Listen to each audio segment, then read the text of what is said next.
He's going to have a great year. He's going to have a terrific year. Every year, Aaron Rodgers has a great year, does he not? Does he not? Right. Yeah, but I think the thought is you don't have Davante Adams, a receiver that he has trusted year in and year out. We saw those two do things together that has kept them alive in games. And you know the importance of that type of chemistry.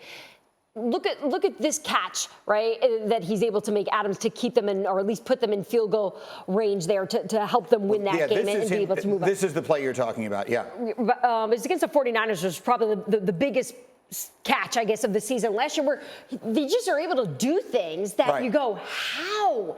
And I don't think we should downplay the loss of that. But that being said, it's Aaron Rodgers. He figures it out. And with that defense, I think they'll be able to. Quickly, those videos we just showed you there were of him throwing to other people to demonstrate, I guess, that he can, because it wasn't always obvious that he could, because he always seemed to be looking for Davante Adams. So I think it is reasonable to ask the question, not that he isn't going to be great. He's Aaron Rodgers. Of course he's going to be great. Let me get a quarterback in here real quick. Tim Hasselbeck. The idea that he's going to elevate or somehow be the idea that he's not going to miss Davante Adams strikes me as crazy. How does it strike you? It doesn't strike me as crazy. Here's what I'd say, and Greeny, I've worn out this stat on your show. In the last 4 seasons, Aaron Rodgers has thrown 136 touchdowns and 15 interceptions. It's absurd. That type of production without turning the football over is absurd. And it's not because he's played with a great receiver. Has Davante Adams been on the receiving end of some of those? Sure he has. But Aaron Rodgers also made Davante Adams better. And he makes the other guys around him better. And so I think we're going to see a more balanced attack. I truly believe that Green Bay wants to look a little bit more like the Rams.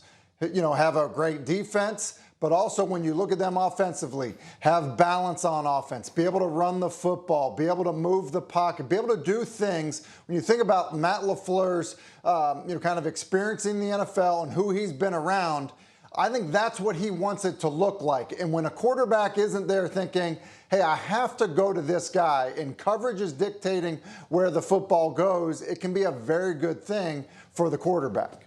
Yeah, the only thing I'll say is each of the last 5 seasons, Davante Adams had double digits touchdowns, receptions. I mean, all these touchdowns that Tim is talking about, Rob, a lot of them were caught by Davante Adams. They didn't really replace him, at least not in any obvious way to this point. The more important aspect of the Green Bay Packers this season is going to be their defense. Because if they want to reflect the Rams and the way the Rams are built, what do the Rams have? Yeah. A pass rush. They have a pass rush.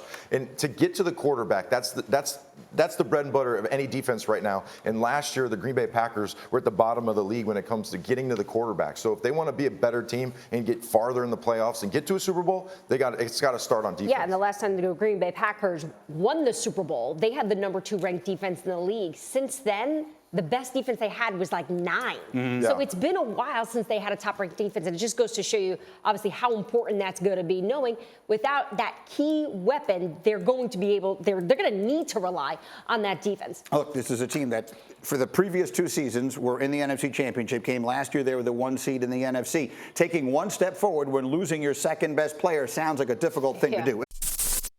Thank you for watching ESPN on YouTube. For live streaming sports and premium content, subscribe to ESPN+.